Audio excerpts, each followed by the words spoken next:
Hocalı yaptı. Cüccigil'in çocuğu. Bunlar o zamanda mı şey oldu? Değiştirdiler. Ya bunlar işte bunların zaten Türkleri var. Öyle var ya sorunlar. Evet. Sorunlar yüzü çektiğini kara çıkıyor. Hani He. Onlar aslen Zazar mı? onlar da Sen be biliyorsun ha sen. Köyü eskilerde bizim köyün etrafı hep Alevli. Sivas etrafı hepsi Alevli ya. Siz kendiniz Alevicisiniz. Yok. Peki köyde size Kürt diyorlar değil mi? Kürtlerin Sen torunu. dedenin ne söylüyorlar? Şimdi bilmezler ki. Hiç imaratlıdır. Şimdi bilmezler. Babamın ismini söylüyorlar. Amcamın ismini söylüyorlar. Şimdi sorsak gençlere Kurt Ahmet kimse bilmezler. O Ha, eskiler biliyor. Kürt Ahmet'in torunları diyorlar. He. Kurt Ahmet'in torunları. Ya belki amcanın yaşları öyle derler. Deser ya demiyor. Yok. Hatta bizden eskiler derdi. Yerler mümkün.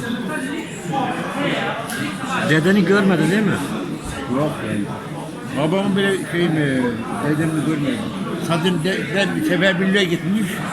Orada kalmış şehit rahmetli. Babam da o zamanlar daha 2-3 yaşındaymış. Amcamın yanında büyümüş. Oraya nasıl gelmişler? Sivas'a nasıl gelmişler? Yani niye o köyü seçmişler? Sivas'ta Ases bizim köyü Sivas'ta. Köyün yerlisi. O seferberlikte kimsesiz kalınca o kuşlardan gelmiş evlenmiş kadınla. O malın mülkü için oturmuş. Tokat'tan gelmiş. Dul bir kadın. Malı mülkü de var, arazisi de var, bir sürü arazi. Evlenmiş kalmış. Eskide öyleydi ya. Biliyor musun? Hani sülaleye sorarım. Şöyle kayda alayım. Kimlerden diyorlardı? Bir demet değil. Kürt Ahmet. Nereden gelmişler? Tokat'tan, Azuva'dan gelmiş. Nerede? Azuva, Tokat. Tokat'ın Azuva'dan gelmiş. He. Şimdi sizin köyün ismi ne? Yolkaya. Yolkaya Sivas. Sivas Yolkaya köyü. Yaşlılar Sivas Yıldız dedi, Yolkaya. Köyde yaşça daha büyük olanlar Kürtçe konuşabiliyor mu? Yok canım, Kürtçe konu. Bizim köyde 3 tane vardı.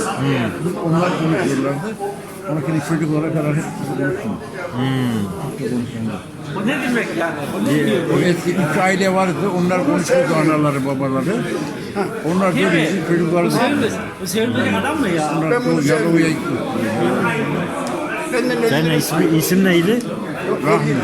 Rahmi ne? Ulan ben olsaydım ben senden He, neyse Rahmi. böyle masanın üzerine atarım. Sen birkaç kelime biliyorsun. Bu adam 50 lira vermiyor, 5 lira aşağı vermiyor. Deden ismi Tanıyor neydi? bunu. 50-100 vermez. Dedemin Ama 500 lira atarım. Apo'nun babası Ahmet. Ben tanıyamadım. Ama sen eve git 2 tane Somali